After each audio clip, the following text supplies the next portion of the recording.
All right, chapter 28, pain. One would think that this would be the shortest chapter, but it's not. Pain is not as easy to describe or to treat or to evaluate as one might think. So let's go ahead and get started in here. I do not own this material under fair use. I am providing lecture content for my students only using this material. All content within is for educational purposes for nursing students and does not provide medical advice. All right, so what is pain? Considering that pain is one of the most common reasons people seek medical care, you are going to see this. So the problem is that pain can really affect somebody's life, um, nearly every aspect of it. And we know that in treating the pain as well, we have some issues as well. So, severe back pain can affect a person's job performance, their engagement in social activities, sleep, rest, ability to exercise, perform activities of daily living, um, and in other words, affect every area of their life. So, what is pain? Pain is an unpleasant sensory or emotional experience. It can have destructive effects. It can also warn of a potential injury. So, pain is not bad, it's an advanced warning sign of something going wrong as well. So, you have to pay attention to pain, or it's therefore acute absence of. Okay? So, it tells you a lot. It's one of those senses that we really want to pay attention to. But it is a multidimensional experience, so everybody's experience with pain will be different. Therefore, in nursing school, we teach you that what the patient says the pain is what it is. Because we cannot sense it for them, we cannot sense how they're dealing with that pain. We need to make sure that we are being sensitive and just doing what we need to do. And what we need to do is assess it, diagnose it, intervene, educate, evaluate. Okay? We cannot put ourselves in that picture. Okay? So a lot of the times people will say, oh, she doesn't have pain, she's sleeping. Oh, she doesn't have pain, she's watching TV and giggling with her friends. That does not matter. It is what the patient says it is. All right. So, classification of pain. So, the biggest issue with assessing pain is remembering all the parts of the pain assessment. So, when someone says, I have pain, you have to ask more questions. It's not point blank like my pulse is 40, my pulse is 80. They cannot just give you a number. You need to do a little more digging about that. Okay? So when you get a pain number, you need to ask,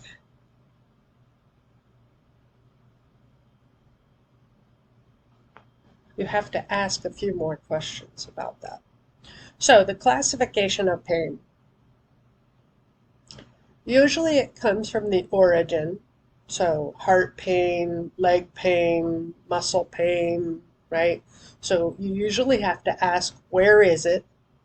What does it feel like, right?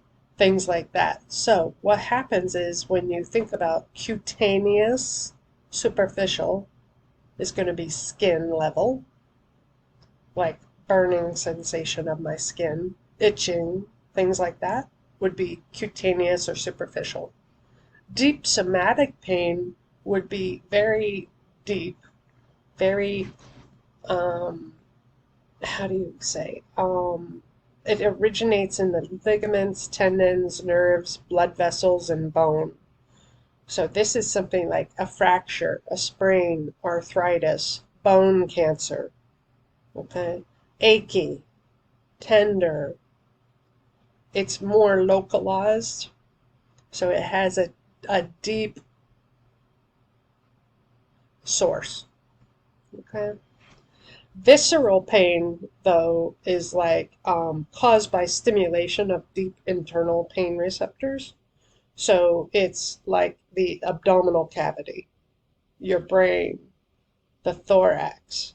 Visceral pain is not well localized and it can be described as tight, pressure, crampy, things like that. So think about these kind of pains. Visceral pain is like menstrual cramps, labor pains, GI infections, bowel disorders, organ cancers. They all provide visceral pain deep inside, like your deep somatic, but it's radiating, it's generalized. It's more the entire abdominal cavity, the entire thorax. And then you have radiating or referred pain. So these two can be used, they get used a lot interchangeably. So think about radiating pain. It starts at the origin, but it extends to other locations. Radiating pain. This would be like a severe sore throat extending into the ears or the head. Or the pain of a GI reflux, heartburn, might radiate outward from the sternum and involve the entire upper thorax. Referred pain is usually in an area distant from the original site, so that would be pain from a heart attack, maybe experienced down the left arm, through the jaw, through the back. Okay, so a woman's heart attack, usually they feel it in their back.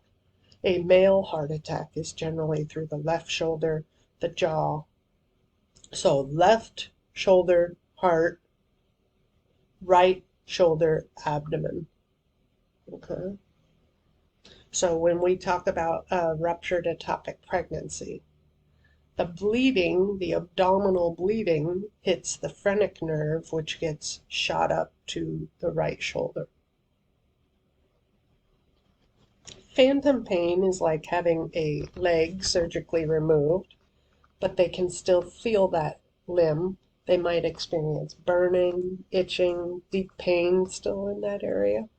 And that's not just, oh, don't worry, your leg got cut off. Phantom pain is real and we need to treat it. We might treat it in different ways, but it still needs to be treated. Okay. Psychogenic pain believes, the belief of that is that it arises in the brain but has no physical finding for it. So it can be just as severe as pain from a physical cause, but it arises from the mind. So you perceive the pain despite the fact that there's no physical reason for it.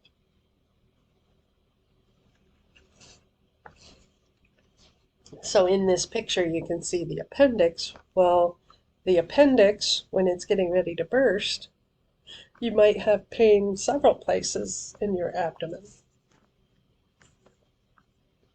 Okay. So then we want to talk a little bit about the classification of pain. So nociceptive. Nociceptive is pain that occurs when pain receptors respond to stimuli, like noxious thermal, chemical, or mechanical stimuli.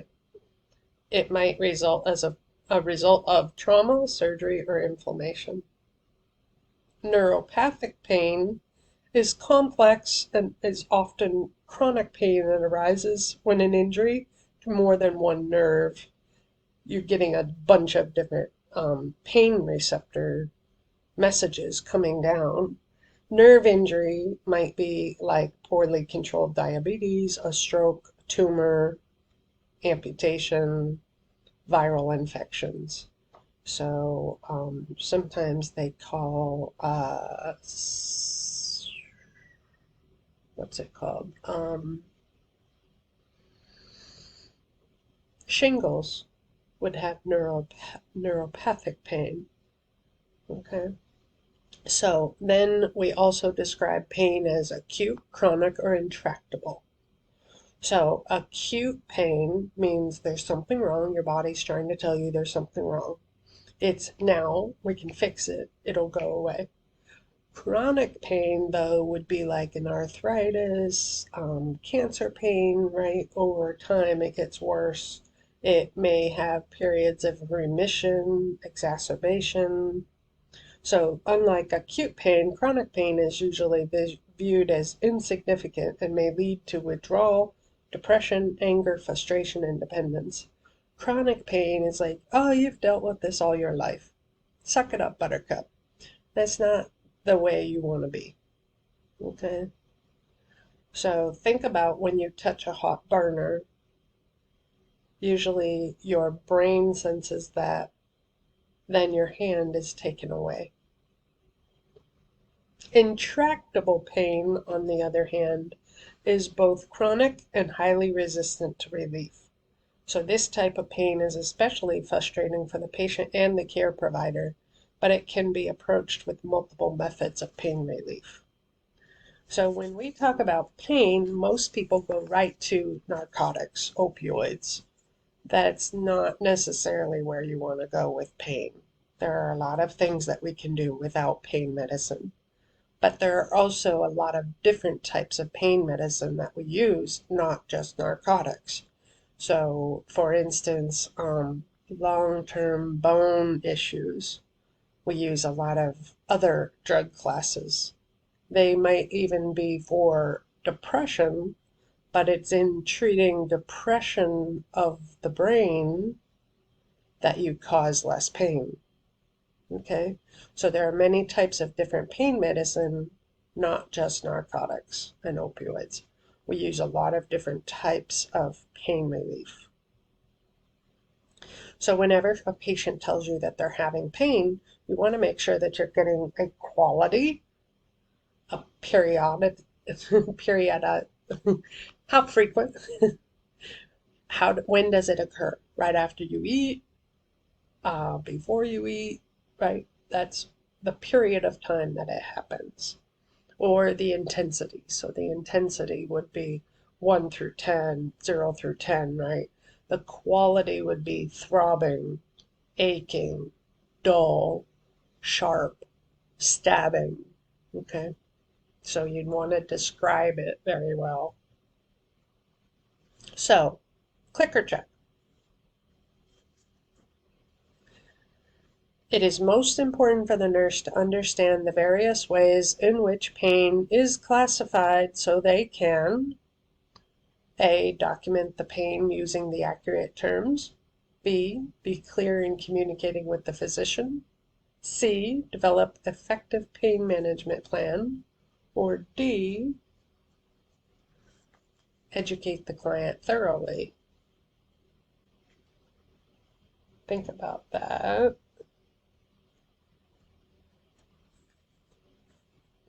Why do we do what we do?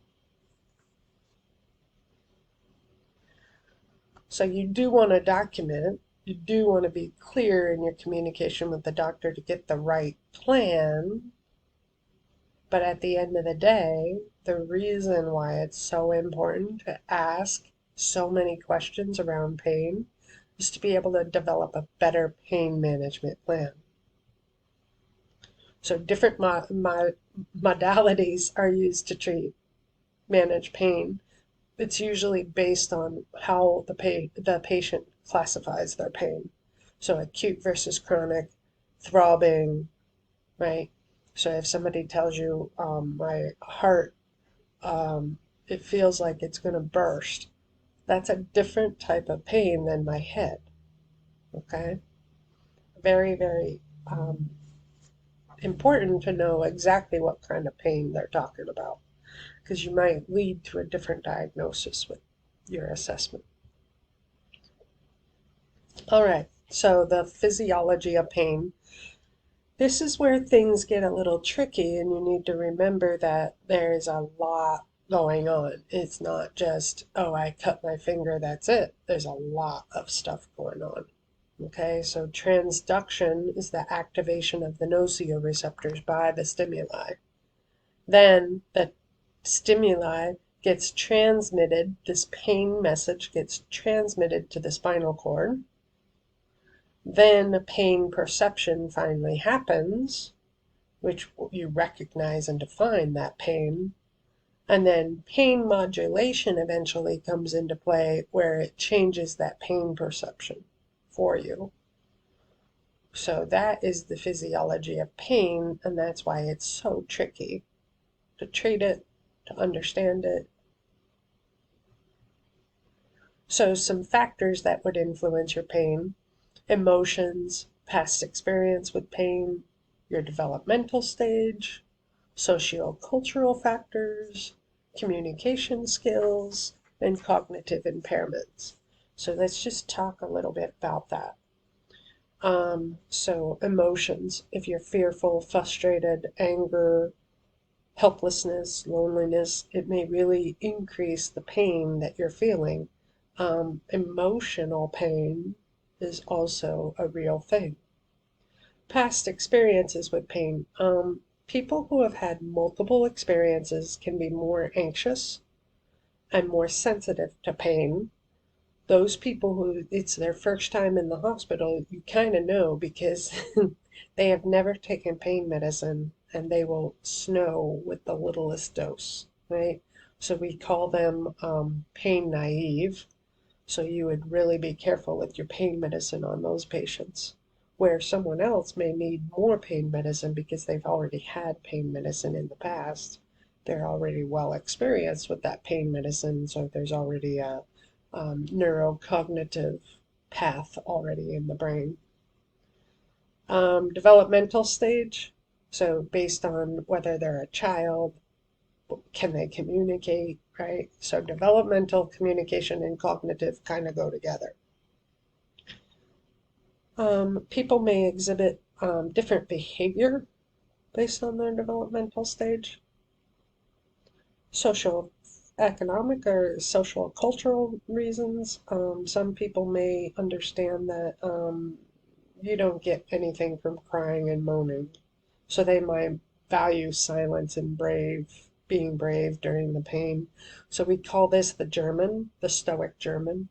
So a Stoic German's having pain, they'll tell you, oh, I don't have any pain. No, I don't need pain medicine. But you'll see it in their blood pressure. Their blood pressure will be sky high.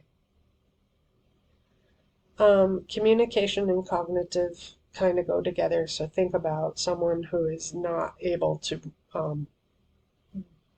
verbalize to you. What kinds of signs might you see? So we talk about communication skills and cognitive impairment with a different type of pain scale. So that's based on nonverbal cues, which would be grimacing, rapid blinking, withdrawal. So withdrawal meaning not verbal within themselves. Labored breathing, altered gait, and decreased activity. So people with dementia might not appear to experience pain, but there's no evidence that they actually have less pain than others. Cognitively impaired adults are not less sensitive to pain, but rather they may fail to interpret their sensations as pain. Although they may not be able to recall their pain, they nevertheless still experience it. So make sure if you see somebody wandering down the hallway, pacing, and their dementia and they can't tell you, we'll go grab some Tylenol. It's a good chance they'll go to sleep after that because they're in pain, but they can't experience it as pain or tell you that it's pain. All right, here we go. So you're assessing an older adult experiencing a lot of intense acute pain related to a hip fracture. Her record documented abuse of prescription narcotics, and 1 hour after receiving an opioid, she's moaning loudly in pain, rattling the bed rails. She repeatedly calls you for more pain reliever, even though you've already administered what she's got. What might you assume about what's going on in this situation? So, like I said, someone who has had pain before. So, what do we know about this? One, hip fracture.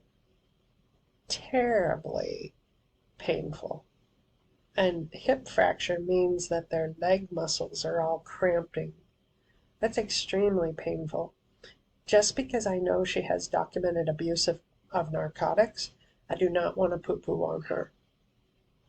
She is having pain. It is real pain. I need to call the provider. Let him know we need a muscle relaxer. That's what's going on in my head. Yes, I've already given her an analgesic, but what does she really need in this case? Knowing the physiology behind the pain, I may want to give her a muscle relaxer because the muscles are all tense, holding that bone. Okay? So Buck's traction should be on to lengthen those muscles and help her. Okay?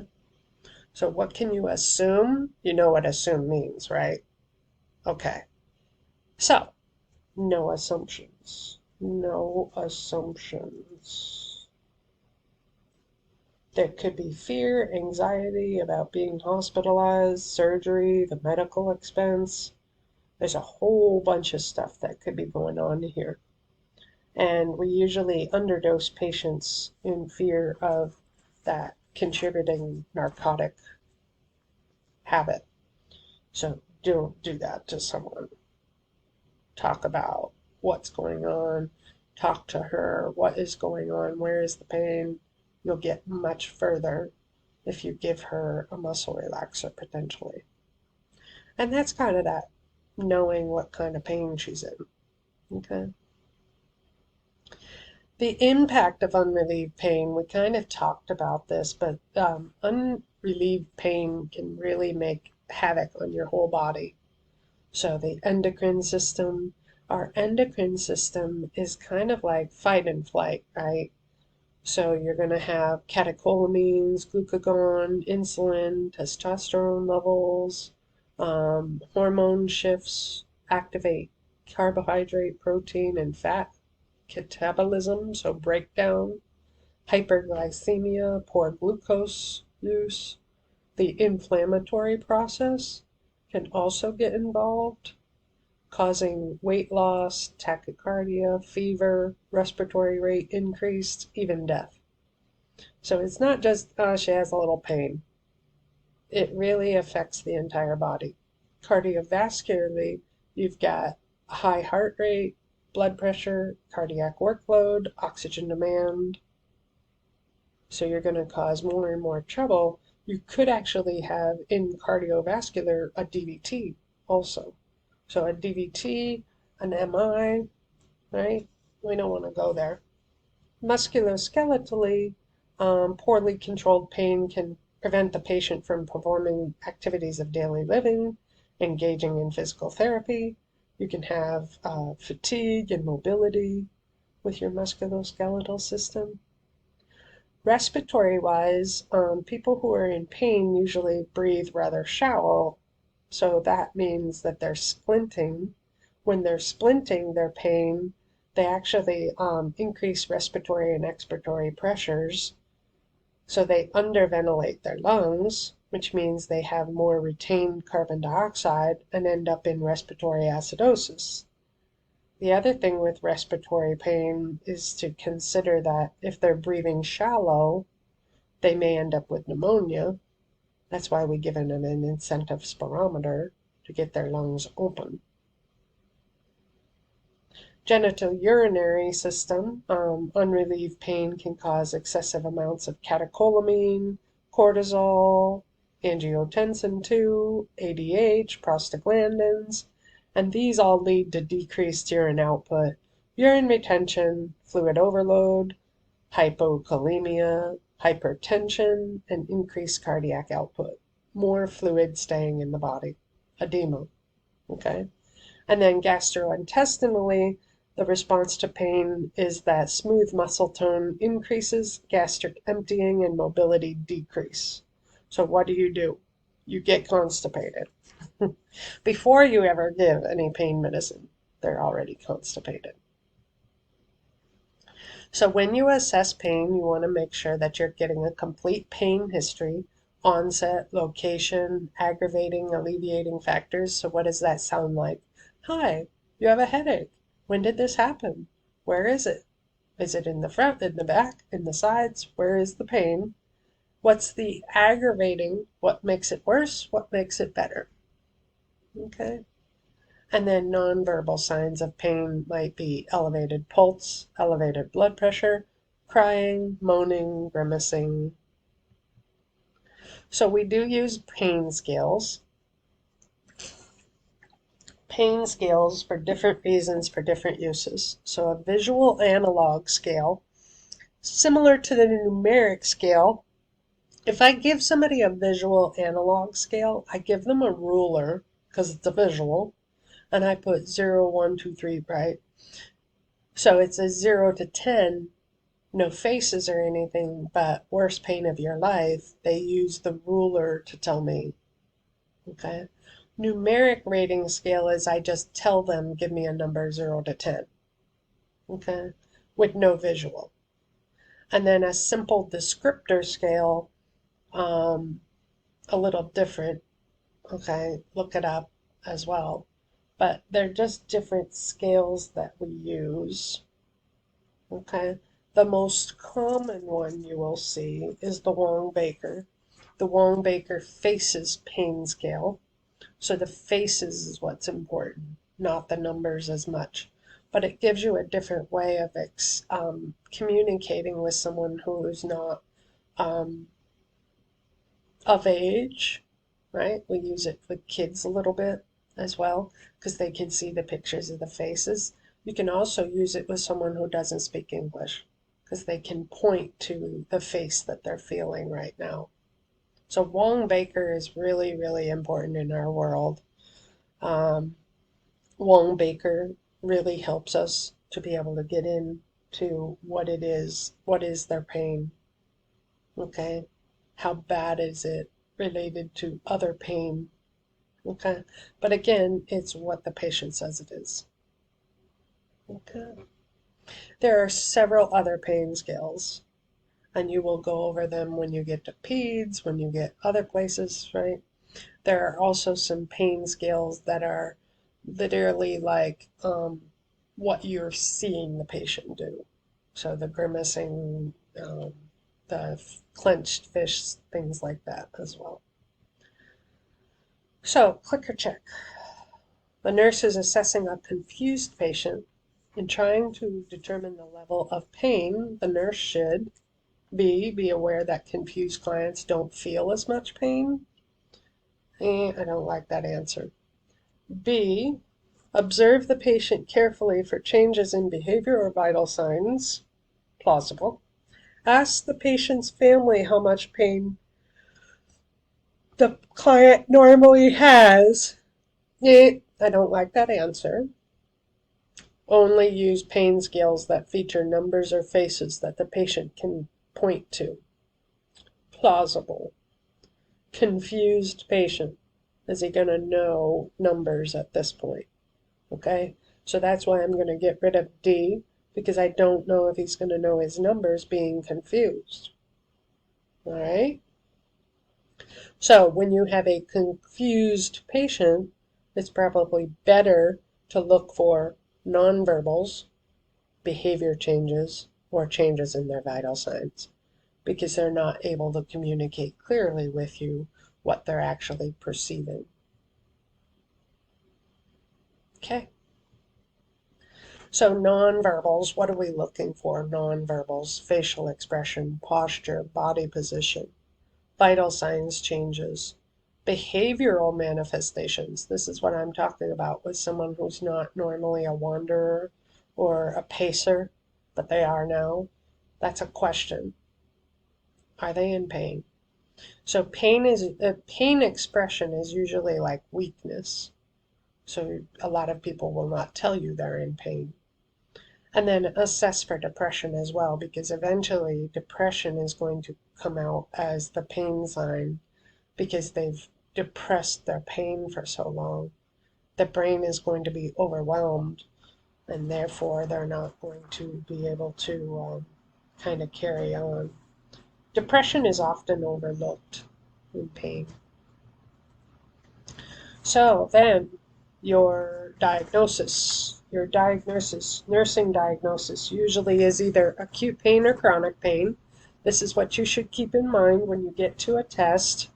Acute pain, chronic pain. Acute pain, chronic pain. Think about this. When you get a patient that's in the ER waiting room and you've got 4 patients, which one do you think do you take to the back first? What did I say about acute pain? Pain being a warning sign that something bad is happening. Okay? So the chronic pain is probably not going to win your first choice. Okay?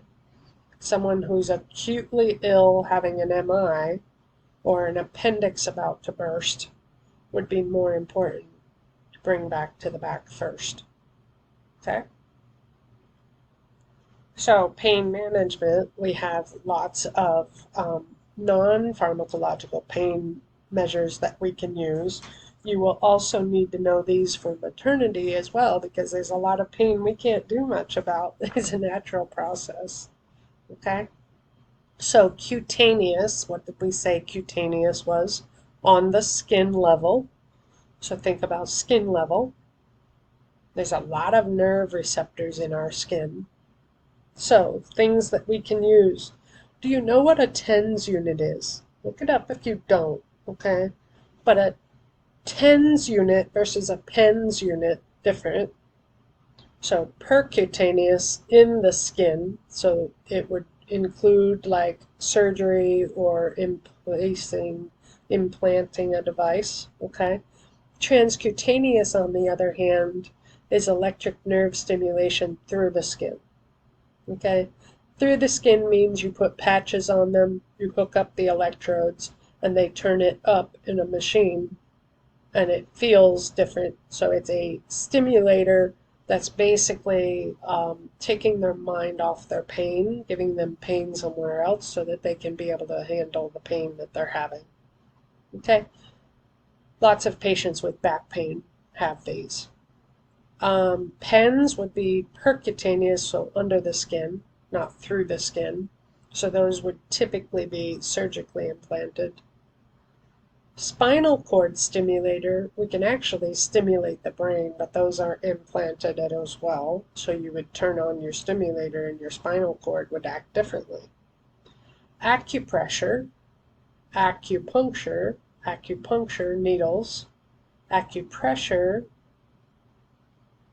pressure on the skin, massage, use of heat and cold, and contralateral stimulation, so against the other side stimulation.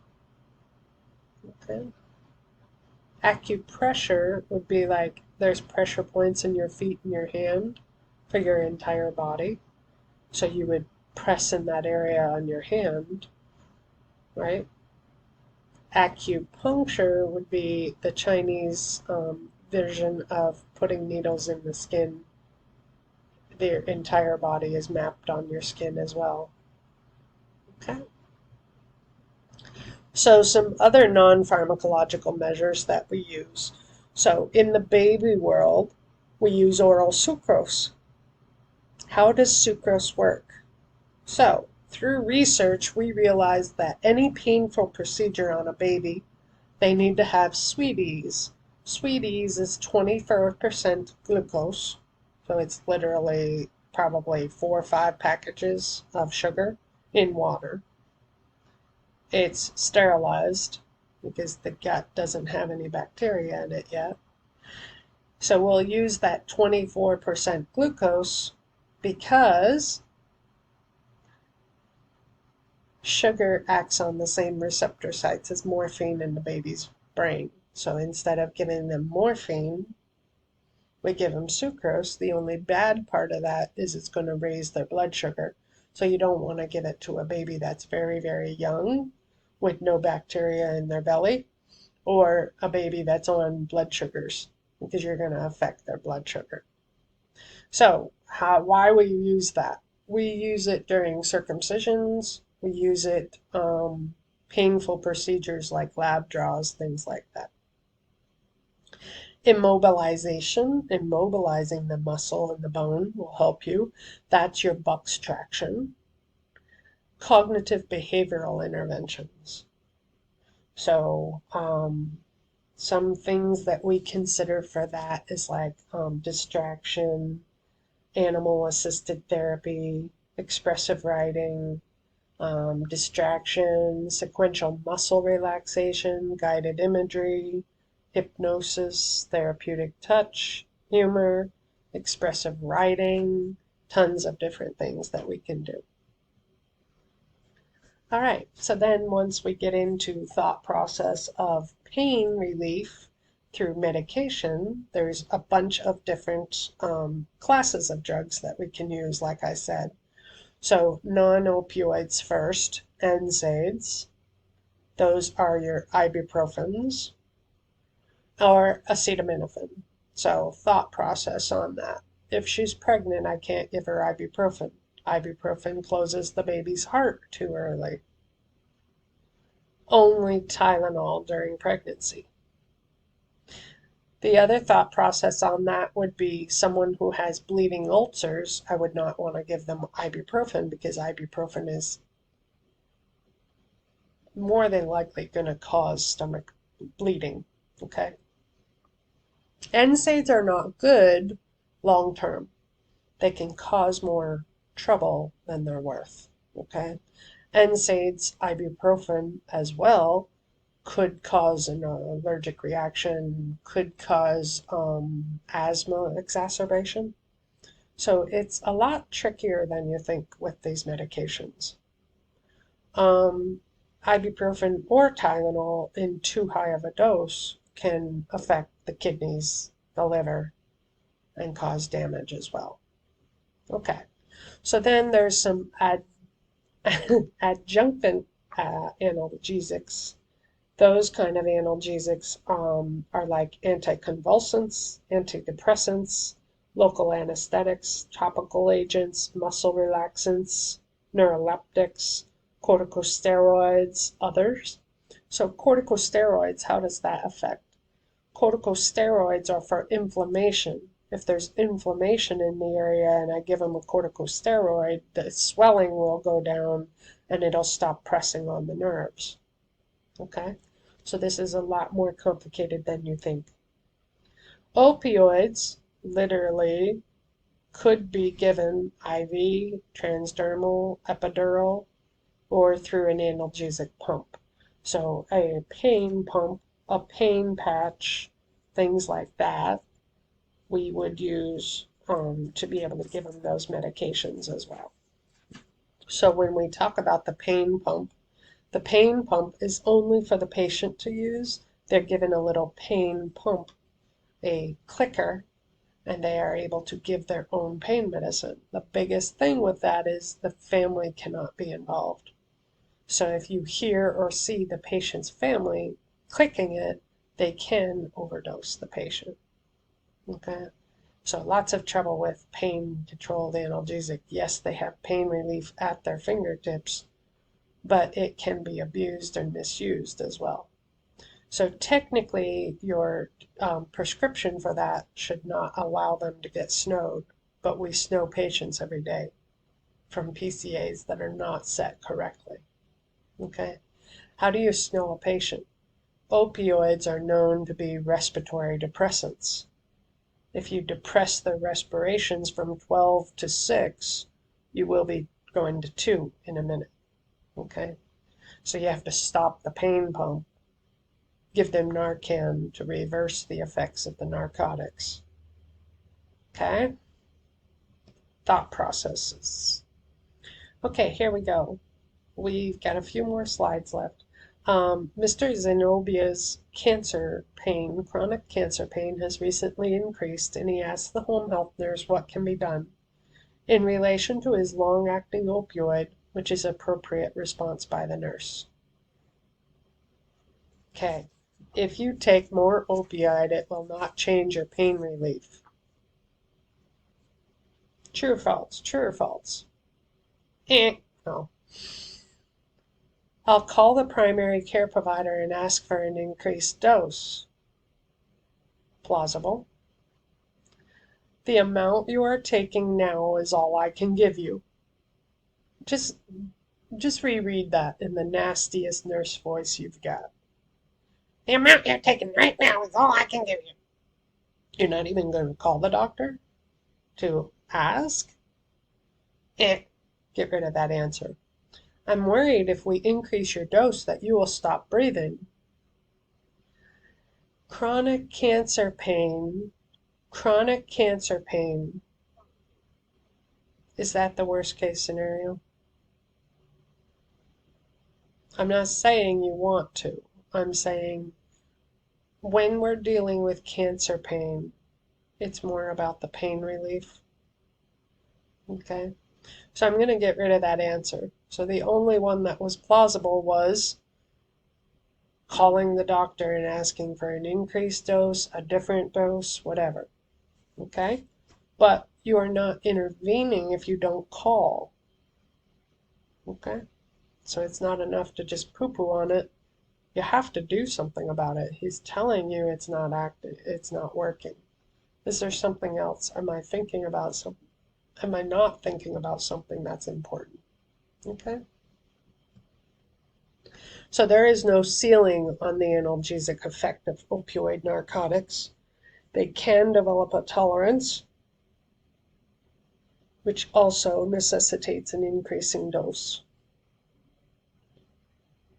All right. Now let's talk about thinking, caring, right? So a 65-year-old patient with obesity suffers chronic back pain due to a herniated disc that developed after a motor vehicle accident. How might you help them achieve better pain control? Talk to me.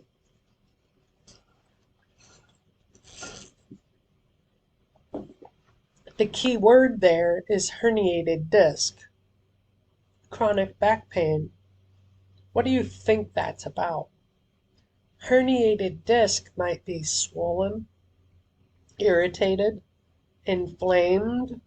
I might want to consider some corticosteroids, some muscle relaxers. Okay?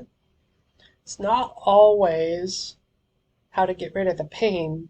It's about the symptoms that are causing the pain and the pathophysiology behind the pain that they're talking about. Okay? All right, so some other chemical pain relief measures we can use. So this would be a provider, and you would be helping the provider. What we can do is nerve blocks, epidural injections, local anesthesia, and topical anesthesia.